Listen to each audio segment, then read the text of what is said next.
bulletins, your communication cards. They look just like this. Fill it out at some point and put it into the offering plate when it comes by. Secondly, if you would, please pull out your message notes. It says Peter to the exiles. That was my mistake. It's actually called Peter to the foreigners. And pull out your message notes, pull out a pen or a pencil. I invite you to follow along. We're coming towards the end of our sermon series on 1 Peter. So if you would, if you brought your Bibles, that's great. I invite everyone to open up their Bibles to 1 Peter chapter 4. 1 Peter chapter 4. As we continue with our message series, you might remember what we talked about, and that is just kind of a background. Peter is one of the closest disciples to Jesus. Spent the most time with them. He day and night would be with them when Jesus needed a place to stay up north. Jesus would often stay with Peter and his family at their house in Galilee, or not Galilee, in Capernaum. So he spent a lot of time with Peter. In fact, one of the things you know is that the Gospel of Mark was co-authored with Peter. So a lot of Mark's words were spoken through, were Peter's words written down by Mark. So there's a great connection between Peter and Jesus. And the year is about 64 A.D. Nero has come to power. He's persecuting the Christians. And Peter has made his way up to Rome, to the capital city of the Roman Empire, where the other leader of the church, Paul, had just been put to death a short time before. And Peter is speaking to people who live in modern-day Turkey or Asia Minor. They were people that grew up there, and yet he calls them foreigners or illegal aliens, saying that this is not their home. And in a lot of ways, it's what Jesus speaks to us. Peter says to us, this is not our home. Our citizenship, our real citizenship, is in heaven. And he begins to speak them this word of hope. And so today we get this interesting part of his letter to these Christians where he begins to talk about suffering and anxiety. A family had a dog that they loved, and it went missing. And so they put up signs on all across the town saying, missing dog, beloved pet, is brown and furry, is missing one leg, is blind in his left eye, and deaf in his right, and he can't wag his tail because his tail is broken. He also has recently had an accident, so he moves very, very slowly. He answers to the name Lucky.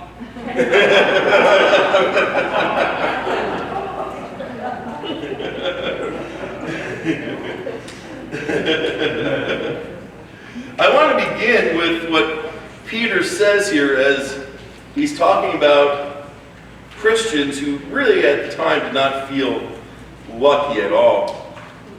He says, therefore, since Christ suffered in his body, arm yourselves also with the same attitude. Because whoever suffers the body is done with sin. As a result, they do not live the rest of their earthly lives for evil human desires, but rather for the will of God.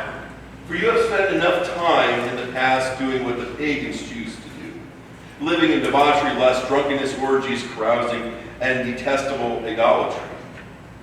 They are surprised that you do not join them in this reckless, wild living or heap abuse on them. But they will have to give account to him who is ready to judge the living and the dead. For this reason, the gospel was preached even to those who are now dead, so that they might be judged according to human standards in regard to the body, but live according to God in regard to the Spirit.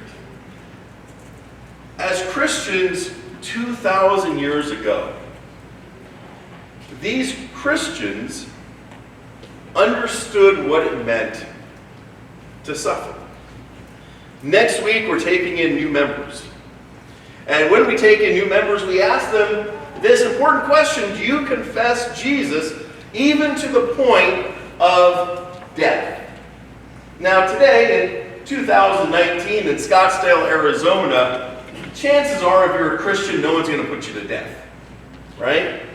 But 2,000 years ago, becoming a member of a church came with great excitement, great celebration, but also a sense of foreboding. So when people would join a church, they would celebrate, they would rejoice, they'd hug, they would have feasts. And not just for one day, it would last a very long time. Because they knew that whoever was joining would be joining them for eternity in heaven. And there's great excitement. But there's also a sense of knowing. Of knowing that just by becoming followers of Jesus, that could very well lead to that person's death. That by the moment that they would say, I confess to Jesus, the moment that they stop saying Caesar is Lord, but only Jesus is Lord, that there were dire consequences that came with those actions. So there was always this knowing that took place. But here's the thing, and that is, they were still a people of peace. Even with this knowledge that the moment I confess Jesus, I could be put to death. To be a Christian is to be a people of death. In chapter 5, Peter says, cast all your anxiety on him because he cares for you. And so because of this, they were a people of peace. One of the things I found really interesting, lately I've been studying the early church. Not really the apostles, but those who followed the apostles. So the early church from about the year 100 AD to about 300 AD. And a lot of really interesting facts. One of the things I found out that I was amazed, shocked and amazed that I want to share with you is this. And that is, in the early church, they did not go evangelize. Did you know that? Evangelism wasn't what it was today. You wouldn't say, oh, go down to the baker and evangelize and share the message about Jesus and bring a pumpkin pie because it might help. You just didn't evangelize. Instead, what happened was people just saw the difference in their lives. We talked about that last week. People seeing a different calm, a different nature to you. And people would say, how can you have such incredible peace with such horrible things going on in your life? And there's a moment that people saw that peace, they would share the message about Jesus. And that's how the church grew. It just grew dramatically simply by being a people of peace. Cyprian of Carthage once said this, the quote is on your notes. We don't speak great things, but we live them. And when people would see this peace, this calm that they would have in Jesus, it would change everything. The church has always been established on peace. You probably knew people like this. People in your life who had strong faith, and regardless of what happened, they were always loving. They never got too worked up. I remember in my life, it was Grandma Lissy, my grandmother. Sweet little old Slovak lady who was only like 5'0", always wore a babushka, made great goulash. What I really remember about Grandma Lissy was her faith. No matter what happened, she always had this rock-like faith. He'd say, Grandma, aren't you worried about this? And she'd say in her broken English, no, because Jesus is with me. Jesus is with me. It was her favorite phrase. Jesus is with me. And we begin to realize that when we begin to have this faith, that Jesus is with us, that it changes everything. And so I want to share with you today from 1 Peter chapter 4, when we begin to suffer, because here's the thing. Suffering happens 2,000 years ago, and suffering happens today. And you can't say, well, their suffering was worse than ours, because suffering is suffering, right? You know, and fear is fear. I have this friend from high school named Ben, and Ben used to say that our fears change as we get older. He'd say, you know, when we were little kids, we would be afraid of the boogeyman. And that would scare us to death. He said, but when we got older and we had a house, we had different fears. And if the boogeyman was there and all of a sudden we heard coming from under the sink, we'd say, shut up, boogeyman. I got some real scary stuff going on in the bathroom. Fears are fears, and anxiety is anxiety, and suffering is suffering. So I want to share with you this morning 2 don'ts and 2 do's when suffering comes that Peter teaches us. Here's the first one. When suffering comes, don't be surprised. Don't be surprised. Peter says this in chapter 12. Dear friends, do not be surprised. I want you to circle at the fiery ordeal that has come upon you to test you, as though something strange were happening to you. It's very odd that Peter uses this word fiery ordeal. Because in a lot of ways, when Peter uses this phrase, he's poking a nerve with his friends. Why? Because Nero, who was building Rome, didn't like where their building project was going. And he wanted to build new structures. And so what he did was he set fire to Rome. And they said as Rome blazed, he played his fiddle. And in fact, when people began to try to put out the fire, he put them to death. When this was over, he needed someone to blame for this fire that devastated people's homes and the whole city. So he blamed the Christians.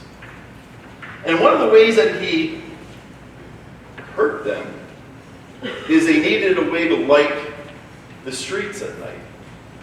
And so they would impale Christians alive and set them on fire to light the streets. And so Peter says, do not be surprised at the fiery ordeal that has come upon you. Here's the thing, and the fact of the matter is, the more you walk with Jesus, the closer you walk to Jesus, the more Satan doesn't like it. And the more Satan doesn't like it, the more you will suffer. And Peter says, don't be surprised at this. It's going to happen. But don't be worried either, because God's with you. In fact, James says this, and this is tough, you know. James says, consider it pure joy, my brothers and sisters, when you face trials of many kinds, because you know that the testing of your faith produces perseverance. How strange is that? Usually, when we go through tough times in our life, whether it be relational, economic, addiction, job, anything, and we have trouble, we're feeling like we're suffering, and we talk to our friends, what's the first thing that your friend might say? Hang in there, right? You'll make it through. Have a stiff upper lip. Chin up. St. Louis Bridge. Chin up. You'll make it. Things will be better. Things will start to look up. You can make it through. But that's not what your friend James says. He says, consider it what? Pure joy when you suffer. Wow, that's a different way of looking at suffering, isn't it? Not just get through it, but consider it joy. Why? Because you know that the testing of your faith produces perseverance. Do you remember I talked about Grandma Lissy, my grandma, who always had that strong faith? Faith that, as a teenager, got her across the ocean as a 14-year-old girl coming from Czechoslovakia into Newark, New Jersey by herself, having no place to live when she got here. What gave her such a strong faith? The testing of faith. See, we don't grow spiritually when things are going great. When things are always going great, we just become fat and lazy. We grow spiritually when things are tough. Why? Because if life is a series of valleys and mountaintops, we love being on the mountaintops, but the moment we're in the valley, the moment something happens, we say, God, why me? And we begin to lean on Jesus. And then he pulls us up and sets our foot upon a rock. We say, thank you, Lord.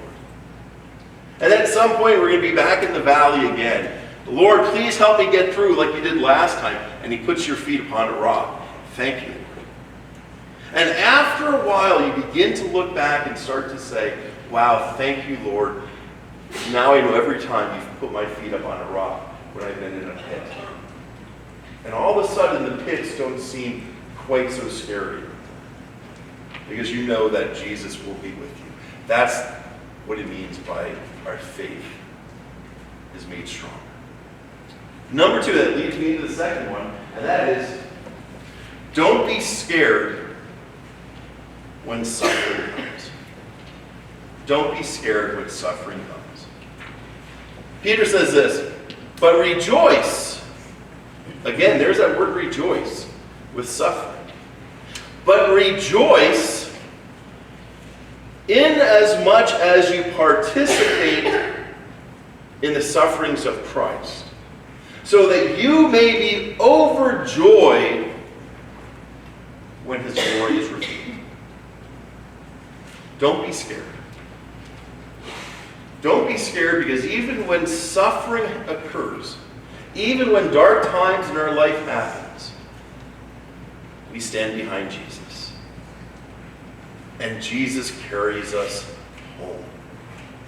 When Jesus died on the cross, through your baptism, you also died with Jesus. Did you know that? And when Jesus rose from the tomb and walked forth, burst forth from that tomb, he carried you with him. And it says, so that you might be overjoyed when his glory is revealed. See, Jesus is victorious. And here's the correlation: because Jesus is victorious, you're always going to be victorious too.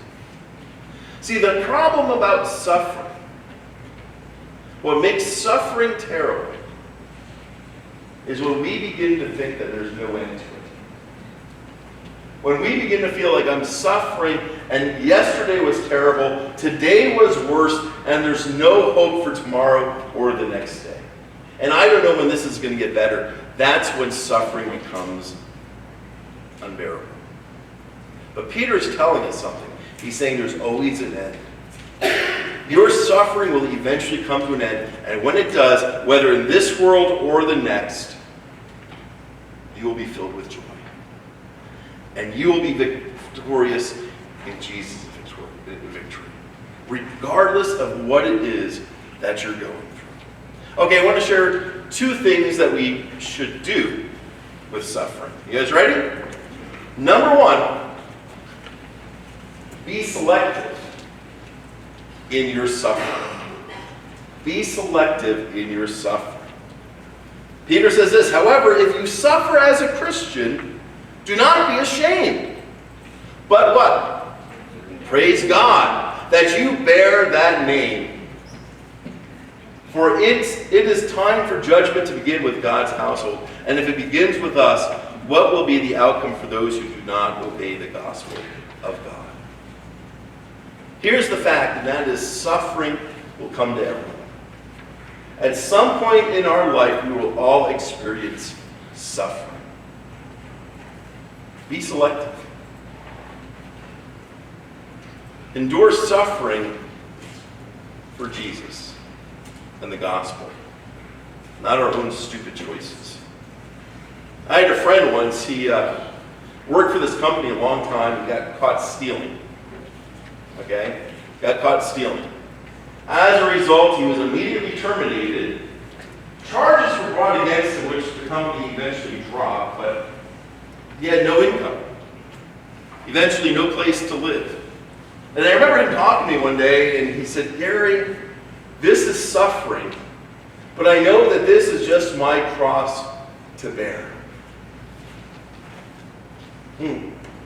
Not really. It's your cross to bear because what? You stole. When we suffer, Peter says, when we suffer, because you're going to suffer, let it be for the gospel. Let it be for Jesus. Then we need not be ashamed. Be selective to what it is that we suffer for. Be selective. Here's the last one. That is, be sensitive in your suffering. Be sensitive in your suffering. Peter goes on, he says this. He says, so then those who suffer according to God's will should commit themselves to their faithful Creator and continue to do good. I want you to realize that being sensitive in your suffering means two things. And I should have put it on your notes, but I didn't.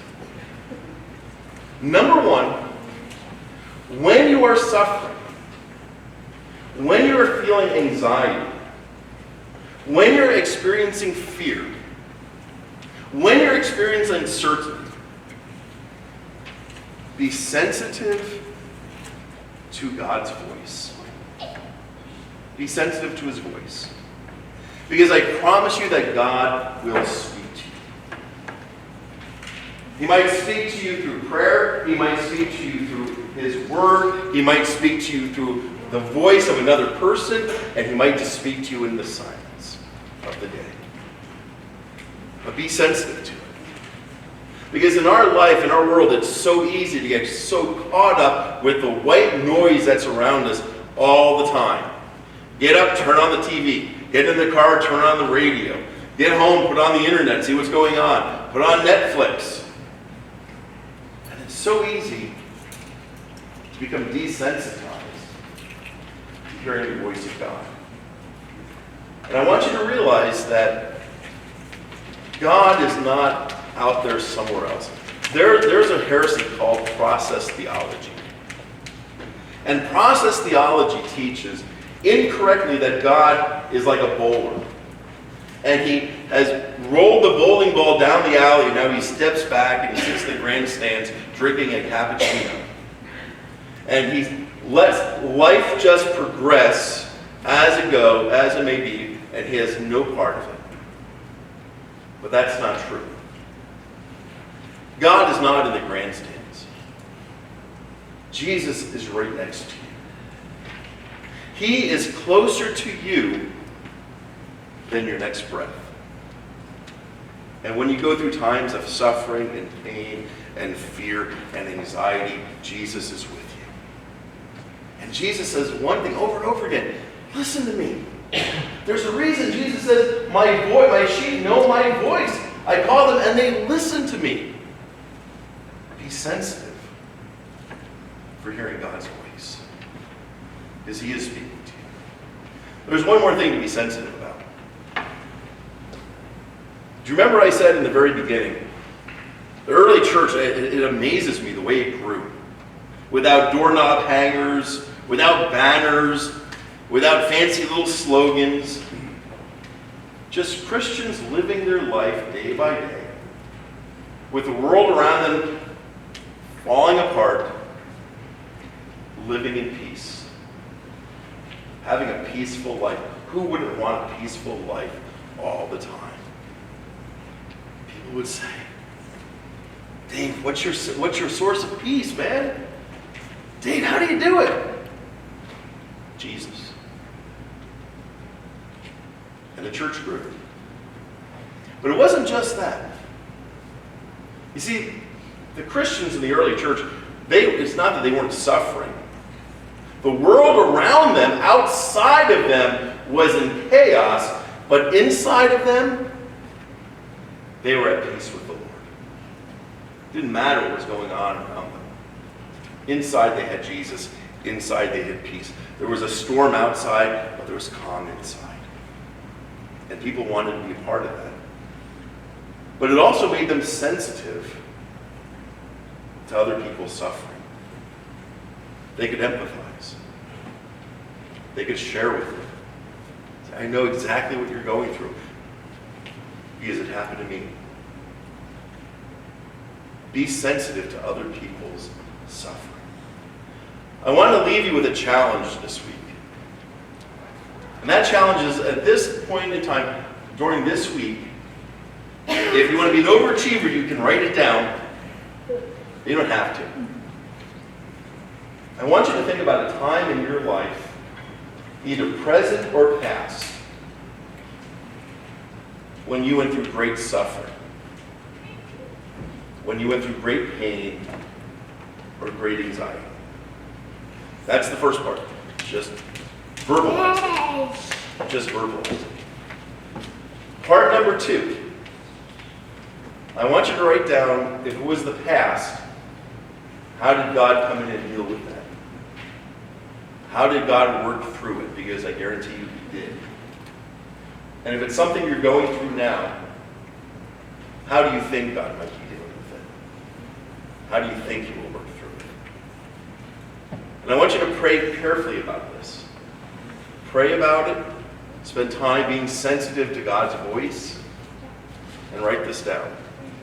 Because I think you might be surprised what God has done and will do in your life.